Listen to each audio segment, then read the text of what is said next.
Hello, ladies and gentlemen, and everything in between. Welcome back to GEEXX Reads. Today I'm going to talk about Dragonflight by McCafferey. Normally I do the cute little thing where I hold up the book and say there's an image of which here, but all I have is the hardcover trilogy. And this thing is seen some better days. This thing is, this is actually the first hardcover book I ever got.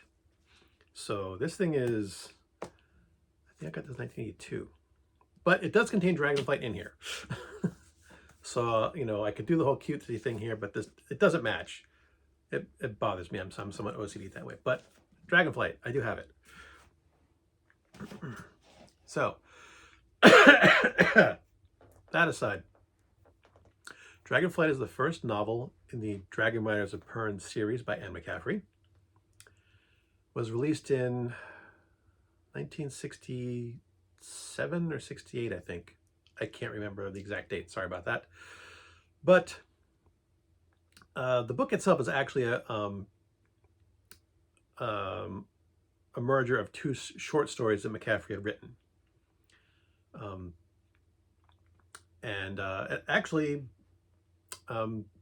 This book won Anne McCafferey the Hugo Award for the year and made her the first woman to actually win the Hugo Award. So back in late 1968 or 69, I think, she won the Hugo Award for best sci-fi fantasy book. So there's that too. Shows this is a classic in the ages of sci-fi and fantasy. So the story takes place on a planet called Pern. It has a lot of the elements of high fantasy. The people live in like medieval times. They live in castles. They're called holds, but it's basically all the people who live are related, interconnected with the castle. They have their lords and their peasants and stuff like that. And there are some similarities to Earth. There are creatures that we recognize, plants that we recognize, but there are also creatures and plants that we don't. There's no magic really. There's some, dragons form a telepathic. There are dragons, so that's kind of mythical, magical a little bit. And dragons form a telepathic bond with humans, but that's where it ends. There's nothing magical or mystical beyond that. There's some, creatures, like I said, creatures we don't recognize, including dragons. But dragons are actually explained in a way that makes them realistically plausible, which I thought was interesting as a child of the 60s, 70s, 80s. But like I said, it contains a lot of fantasy elements that are not quite fantasy. They try to make it plausible in a way, which there's a reason for that. But basically, the dragons exist to protect the people of Pern from what's called threadfall. Every couple hundred years, these things fall from the sky, which is called thread, and they burrow into anything that's a living and devour it. It's very dangerous. It kills plants, animals, and people, and dragonfire can destroy it. It's mentioned as being living. It's like a giant parasite or some kind that falls from the sky and just devours everything in its path. And dragonfire destroys it, so people form these bonds with the dragons to fight the threadfall. But it's been 500 years since the last one. The weirs have kind of dwindled in prominence and in number. Weirs are where the dragons live, their own special little place. So the weirs have dwindled in prominence. There's only one weir left where there used to be multiples. The one queen of the weir is old and dying. She has a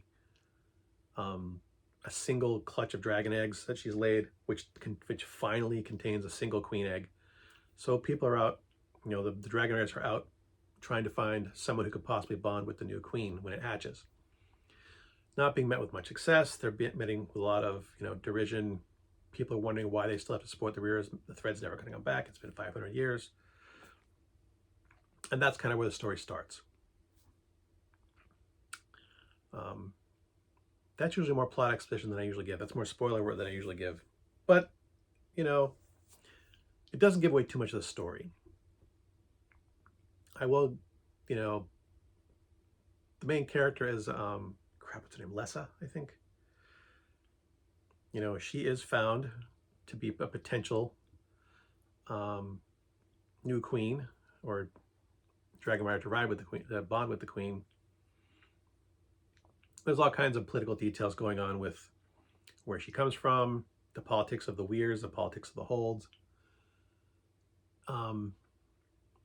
McCafferey did a really good job at world building for this novel, for a debut novel too. I think it's a debut novel. I'm not sure. I did become a huge fan of McCaffery's books after reading this. I have this, you know, the trilogy, the first 3 books. I bought the next trilogy, and I have 1, 2, 3. I have like 6 more of our books in the Pern series, counting those. So, and there's more books beyond the ones that I possess here. What else can I say about without spoiling it? Not sure. I'm not going to do a spoiler minute for this. It's been too long since I've read the books. I should have reread it before doing the review. Maybe I could have been a bit more eloquent in my praise of this book. But like I said, you know, McCaffery does a really good job making these things plausible. I mean, it was written in the 1960s, so there is some of that. It does, you know, I don't know. I won't say it hasn't aged well, because, you know, there's nothing really, there is some things in here that haven't aged well. Yeah, definitely there's some things that haven't aged well. Do I spoil it or not? I think I will, because it hasn't aged well. Whoever bonds with the queen is expected to become the partner of whomever the queen dragon mates with, the rider of whoever the queen's dragon, like, you know, when the queen does go and mate with a male dragon, you know, the queen's rider is supposed to bond, you know, become partners with, and by partners means having sex with, you know, whoever's the rider of the male who catches the queen. So that, I don't think that has aged quite well. I think McCaffery handles it decently, but yeah, it's not the best in my opinion. It is kind of a forced mating situation. And she does address it.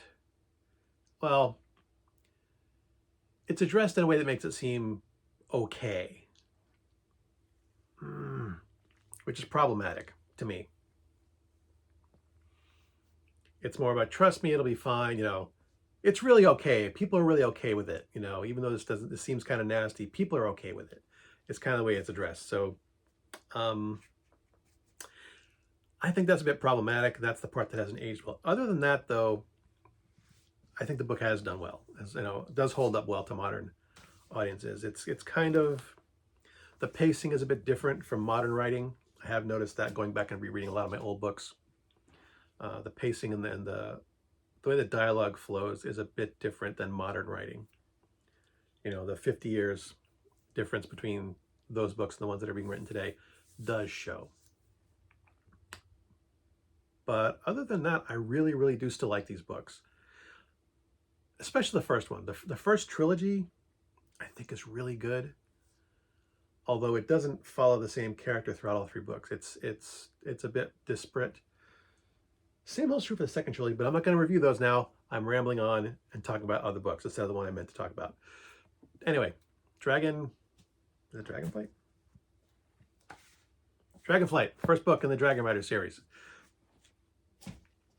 I had to look because the second book in the series has a similar sounding title. So, first book's Dragonflight by McCaffery, Won the Hugo Award. First woman won the Hugo Award, 1968. It's a good book. As always, thanks for watching. If you like this crap, why would you do that? And until next time, good hunting.